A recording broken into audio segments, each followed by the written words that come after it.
Kesalahpahaman. Dia tidak pernah memandangku dengan cara yang sama sejak kesalahpahaman itu. Ini adalah perubahan yang bisa kurasakan menghambat antara kami. Dia bilang dia masih peduli, tapi keraguan merayap ke dalam pikiranku. Dia khawatir tentang apa yang akan dipikirkan keluarganya sekali lagi, bagaimana mereka mungkin mendengar hal-hal dari orang lain di lingkungan. Bisikan bahwa kami lebih dari sekadar teman, lebih dari sekadar pasangan teman serumah yang biasa. Dan aku bisa melihat beban yang semua ini berikan padanya. Aku mencoba berbicara dengan logika. Orang tuamu sudah curiga, ingatku lembut. Mereka mencintaimu, dan mereka mencintai segala sesuatu tentangmu, bahkan ini. Tapi seolah aku berbicara dengan dinding, pikirannya terpaku pada rumor yang berputar di sekitar kami. Kesalahpahaman, semua ini dimulai pada suatu Sabtu pagi. Kami berada di dapur, hanya menikmati hangatnya matahari yang menyinari melalui jendela. Itu adalah pagi yang malas, jenis yang terasa tak berujung. Aku suka tawanya, ada sesuatu tentangnya yang membuat dunia terasa lebih ringan. Tapi hari itu, aku melihat sesuatu yang berbeda di senyumnya, sebuah kehati-hatian. Saat kami menyiapkan sarapan, aku membungkuk untuk mengatur panas di wajan, dan dia menangkap pandanganku. Momen itu menggantung di udara, dipenuhi dengan kata-kata yang tak terucapkan. Namun, alih-alih mengatakan apapun, aku hanya tersenyum balik. Aku ingin menikmati momen itu tanpa memikirkannya terlalu dalam, tapi ketegangan mendidih di bawah permukaan. Saat itulah aku secara tidak sengaja menjatuhkan sebuah cangkir, menghancurkannya menjadi pecahan di lantai. Mendengar suara ledakan itu, aku melompat, dan jantungku berdebar. Aku berbalik untuk melihat wajahnya pucat, sebuah ekspresi kejutan nyata meliputi wajahnya. Seolah sebuah kebenaran yang tak terucapkan telah ditunjukkan di depan kami, satu hal yang tidak ada dari kami yang siap hadapi. Aku sangat minta maaf, aku tergagap, menjatuhkan diriku ke lutut untuk mengumpulkan pecahan-pecahan itu. Aku tidak bermaksud. Tidak apa-apa, dia memotong, tetapi suaranya tegang. Kami mengambil sejenak untuk bernapas, tetapi udara terasa berat dengan ketegangan yang belum terpecahkan. Aku bisa melihat roda berputar di pikirannya, menganalisis setiap interaksi kecil yang kami lakukan, setiap tawa yang bertahan sedikit terlalu lama. Aku rasa kita harus bicara, kataku hati-hati, jantungku berdebar. Tapi dia menggeleng, wajahnya menunjukkan tekad. Tidak sekarang, jawabnya tegas, berbalik pergi. Bel pintu berbunyi, dan dia pergi untuk membukanya. Aku menyaksikan dia menjauh, jarak itu tiba-tiba terasa monumental. Ponselku bergetar, itu pesan dari seorang teman, menanyakan bagaimana keadaan antara kami. Aku melirik keluar jendela, melihat anak-anak di luar bermain, tawa mereka sangat kontras dengan keheningan yang telah jatuh di dalam rumah kami. Kesalahpahaman itu menggantung di udara, seperti aroma roti panggang yang terbakar. Setiap hari yang berlalu sejak pagi itu terasa lebih berat dari yang terakhir. Kami bergerak di sekitar satu sama lain seperti orang asing yang berbagi ruang yang sama tetapi enggan melakukan kontak.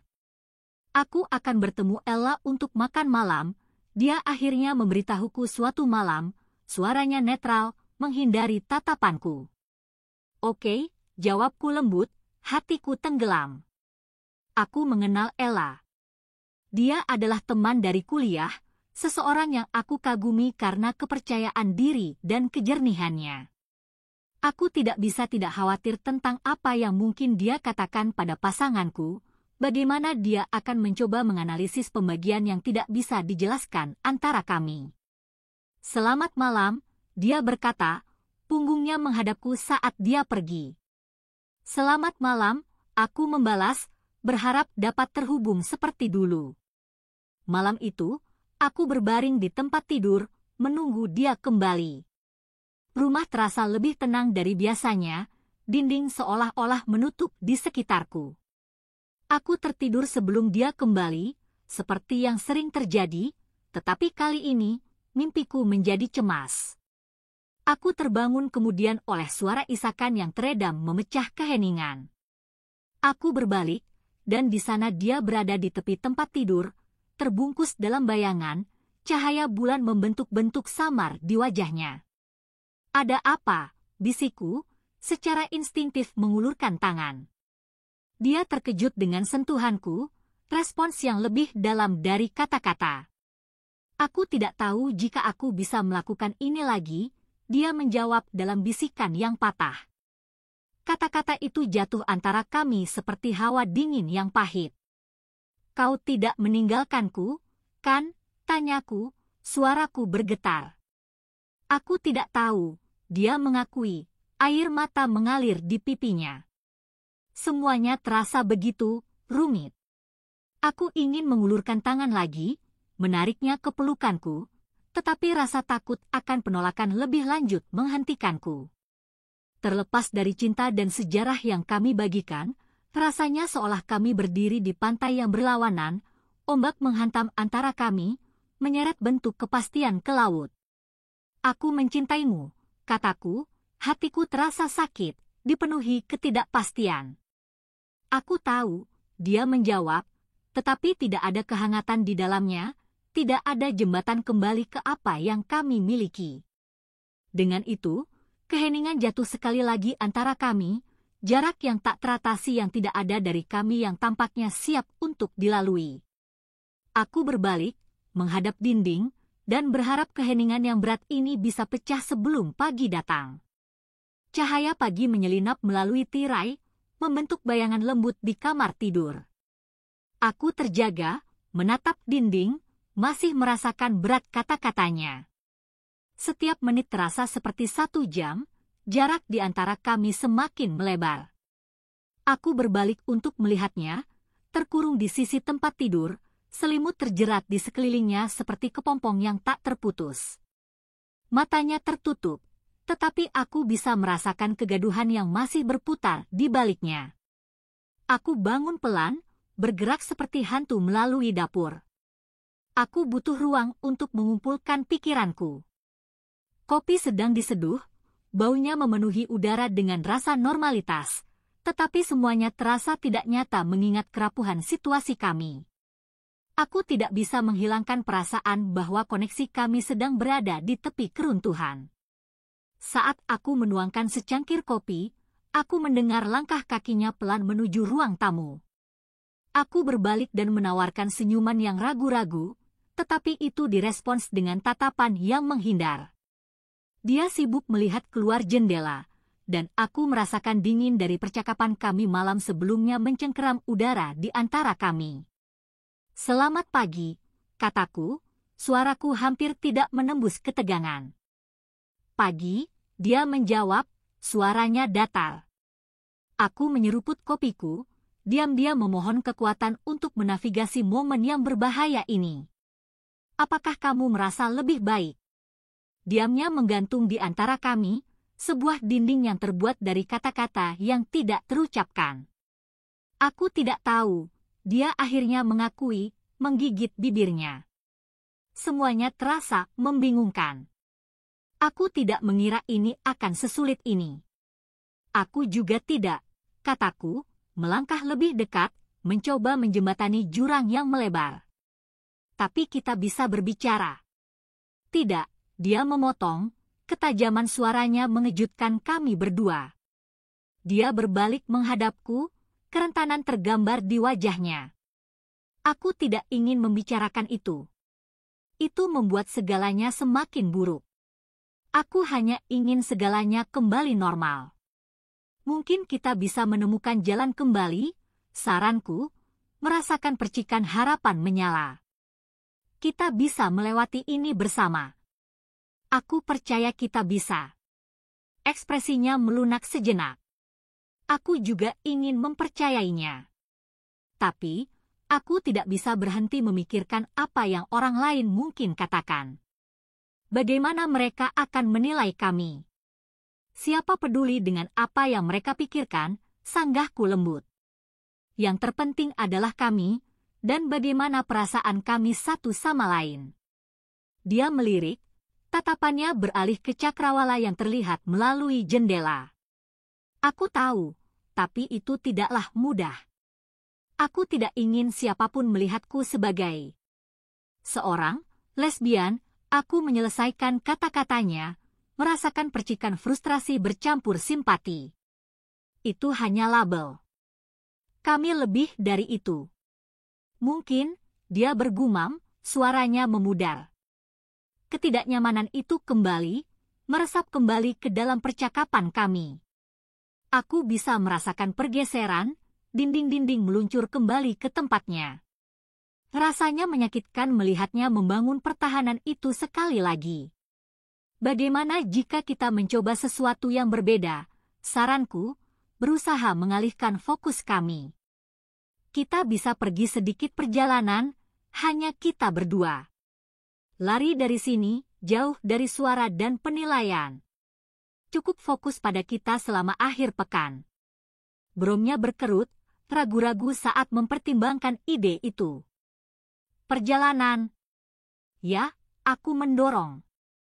Ke suatu tempat yang damai. Kita bisa mendaki, memasak bersama, pergi ke pantai, apapun yang kau mau. Anggap saja sebagai cara untuk bebas, meski hanya untuk sementara. Aku tidak tahu, dia berkata skeptis, tetapi aku bisa melihat pikirannya berputar, mempertimbangkan pelarian itu. Tolong. Aku tidak bisa menahan jarak ini di antara kita. Aku butuh kamu. Dia menatapku, benar-benar menatapku, dan pada saat itu, aku merasakan sedikit retakan dalam perisainya. Baiklah, akhirnya dia menjawab, kata itu berat dengan ambiguitas tetapi juga sesuatu yang penuh harapan. Aku akan memikirkannya. Seiring hari-hari berlalu, kami terjebak dalam rutinitas yang biasa tetapi dengan hati yang berat. Kesalahpahaman itu tetap membayangi kami, seperti awan gelap yang menolak untuk menguap. Aku mengalihkan diriku dengan merencanakan, mencari kabin yang nyaman, memesan jalur, mencoba menyingkirkan kecemasan yang mengancam untuk mencekiku jika aku memikirkannya terlalu dalam.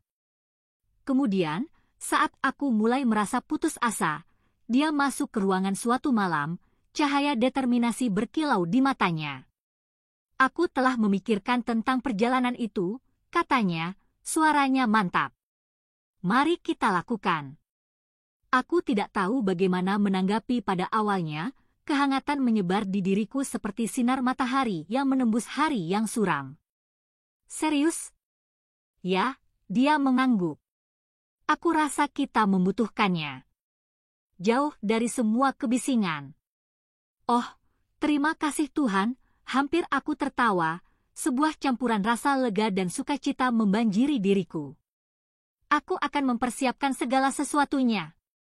Dalam beberapa hari, kami telah mengemas barang-barang kami dan berangkat, mobil berjalan di sepanjang jalan raya, pemandangan bergeser dari beton yang familiar ke hamparan hijau dan bunga. Aku bisa merasakan ketegangan perlahan-lahan mengurai saat kami semakin jauh dari kekhawatiran kami. Saat kami tiba di kabin, tempat kecil yang nyaman di antara pohon-pohon pinus yang menjulang, aku bisa melihatnya bersantai untuk pertama kalinya dalam beberapa minggu. Udara segar, suara burung berkicau adalah kontras yang menyambut kekacauan kota. Lihat, bukankah ini menyenangkan? Kataku, menurunkan tas. Dia tersenyum kembali, senyum kecil tetapi tulus yang membuat sudut hatiku bergetar. Kau benar, dia mengakui, menghirup dalam-dalam dan menutup matanya sejenak. Matahari mencium wajahnya, sebuah perasaan pembaruan membanjiri dirinya. Saat kami menetap, kami menghabiskan hari-hari kami mendaki jalur, membuat api di malam hari, dan berbagi tawa saat makan malam. Setiap momen terasa seperti bagian dari diri kami yang lama muncul kembali. Tetapi satu malam, saat kami memanggang marshmallow, aku melihat kilauan kerentanan itu lagi. Bolehkah aku bertanya sesuatu? Katanya, suaranya lebih lembut dari biasanya. Tentu, jawabku, menawarkan marshmallow di stik.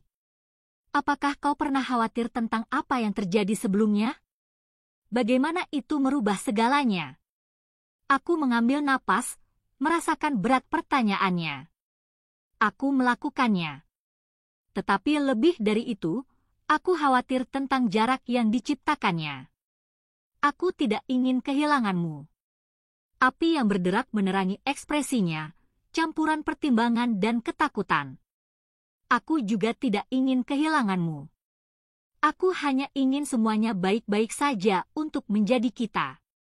Itu baik-baik saja, yakinku, meraih tangannya. Itu baik-baik saja untuk menjadi kita. Bersama. Saat kami duduk di sana, bintang-bintang bersinar di atas kami, aku merasakan harapan tumbuh kembali. Kami masih memiliki jalan panjang untuk dilalui, tetapi mungkin, hanya mungkin, kami bisa menemukan jalan kembali satu sama lain. Hari-hari berikutnya berlangsung dengan keringanan yang telah lama hilang. Setiap pagi, kami terbangun dengan suara daun berdesir dan kicauan lembut burung, suasana disemangati dengan rasa pembaruan. Kami menghabiskan siang kami mendaki jalur yang dipenuhi bunga liar, dunia terbuka di sekeliling kami, dan malam kami habiskan di sekitar api, mengawasi bintang-bintang muncul satu persatu, seperti pengingat kecil yang berkilau akan keindahan di sekitar kami. Suatu malam, saat aku mempersiapkan makan malam di kabin kami yang nyaman, aku merasakan kehadirannya di belakangku. Aku berbalik melihatnya bersandar di ambang pintu, memperhatikanku dengan ekspresi lembut. Kehangatan dari api membentuk bayangan lembut di wajahnya, dan untuk sesaat, waktu seolah berhenti. "Halo," katanya, suaranya dihiasi kelembutan baru. "Halo," balasku, hatiku berdebar melihatnya. "Aku sedang berpikir," katanya, ragu-ragu seolah memilih kata-katanya dengan hati-hati. "Tentang masa depan." Berat dari kata-kata itu menggantung di udara, dan aku meletakkan pisau yang aku gunakan untuk memotong sayuran. "Apa tentangnya? Bagaimana jika kita, maksudku, setelah perjalanan ini, bagaimana jika kita berjanji untuk benar-benar berbicara?" Tanpa menahan diri, sarannya, melangkah lebih dekat.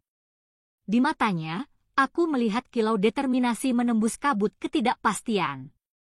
"Aku akan menyukainya," kataku, tidak bisa menahan senyum yang merekah di wajahku. "Aku ingin kita jujur satu sama lain tentang segalanya." Ketegangan yang telah membayangi kami untuk waktu yang lama tampaknya lenyap, digantikan oleh percikan semangat. Bersama, kami mempersiapkan makan malam, keheningan yang tidak nyaman digantikan oleh tawa dan canda yang ceria. Rasanya enak berada begitu dekat, berbagi tugas-tugas sehari-hari ini dengan kebahagiaan daripada rasa takut. Setelah makan malam, kami duduk di luar di bawah selimut bintang yang terasa tidak mungkin dekat. Api berderak lembut di samping kami, memancarkan cahaya hangat melawan udara malam yang sejuk. Aku bersandar di bahunya, kenyamanan keberadaannya membumiku. "Inginkan kita dulu sering merencanakan ini? Untuk bepergian, menjelajahi dunia bersama," dia bertanya, sedikit nada nostalgia menghiasi suaranya. "Aku ingat," kataku, mengenang mimpi-mimpi itu seperti gema jauh. Kita selalu berbicara tentang pergi ke pantai, melihat ombak datang. Mari jadikan itu kenyataan. Dia menoleh sedikit untuk melihatku, ekspresinya serius namun penuh harapan. Tanpa menahan diri lagi. Hanya kita, menjalani hidup yang kita impikan, bersama. Aku merasakan kehangatan menyebar dalam diriku sekali lagi, sebuah kegembiraan akan kemungkinan. "Kau maksudkan?" "Ya," dia mengafirmasi, jari-jarinya saling terkait dengan tanganku seolah mengukuhkan janji sakral. "Aku ingin bersama denganmu, sepenuhnya. Tidak hanya dibayang-bayang, tidak menyembunyikan diri tetapi merangkul diri kita yang sebenarnya. Bersama-sama." Aku menggenggam tangannya, Berat kata-katanya mengendurkan ketegangan yang telah mengendap di dadaku. Aku juga ingin itu. Saat malam semakin larut, kami mulai berbagi segalanya, mimpi-mimpi yang telah kami simpan, ketakutan yang tertinggal di sudut gelap pikiran kami.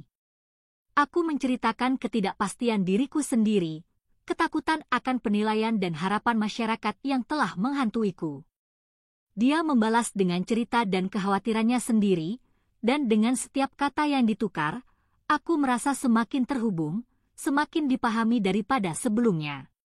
Malam semakin larut, dan aku bisa melihat percikan kembali ke matanya, ringan yang mencerminkan rasa kebebasan yang tumbuh dalam diri. Kemudian, dalam momen keberanian, aku menatap dalam-dalam ke matanya, merasakan berat keinginanku untuk menguatkan kembali hubungan ini. Bisakah kita mulai dari awal, hanya kau dan aku? Seperti kita yang sebenarnya. Dia tersenyum, dan di dalam senyumnya itu, aku melihat fajar menerobos kegelapan masa lalu kami. Ya. Dan mari kita berjanji untuk tidak membiarkan dunia mendefinisikan kita lagi. Dengan itu, dia bersandar, dahi bersentuhan dengan dahi, sebuah desahan lembut keluar dari bibirnya saat kedamaian menyelimuti kami. Saat api meredup menjadi bara, kami saling menjauh, membisikkan rencana untuk masa depan, perjalanan ke pantai, piknik di bawah sinar matahari, sebuah hidup yang dipenuhi kehangatan dan tawa daripada bayang-bayang dan keraguan. Malam menyelimuti kami, tebal dengan bintang, dan pada saat itu, aku tahu bahwa kami akan muncul lebih kuat daripada sebelumnya. Saat kami akhirnya kembali ke kota beberapa hari kemudian, rasanya seperti kembali ke bab baru daripada sisa-sisa lama yang membosankan. Masih ada banyak jalan yang harus dilalui, dan tantangan menanti kami, tetapi aku merasakan tekad baru untuk menghadapinya bersama. Kami kembali ke kehidupan kami, bergandeng tangan, siap menghadapi dunia.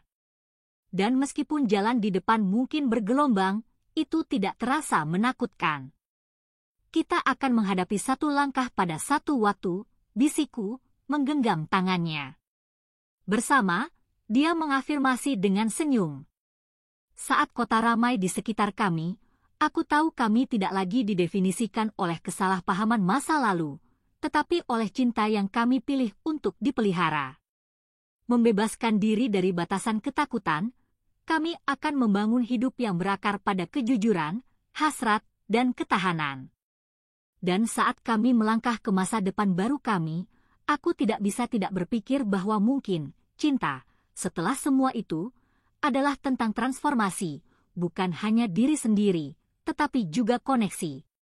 Bersama, kami siap untuk menghadapi apapun yang datang, karena kami tidak hanya bertahan, kami memilih untuk hidup.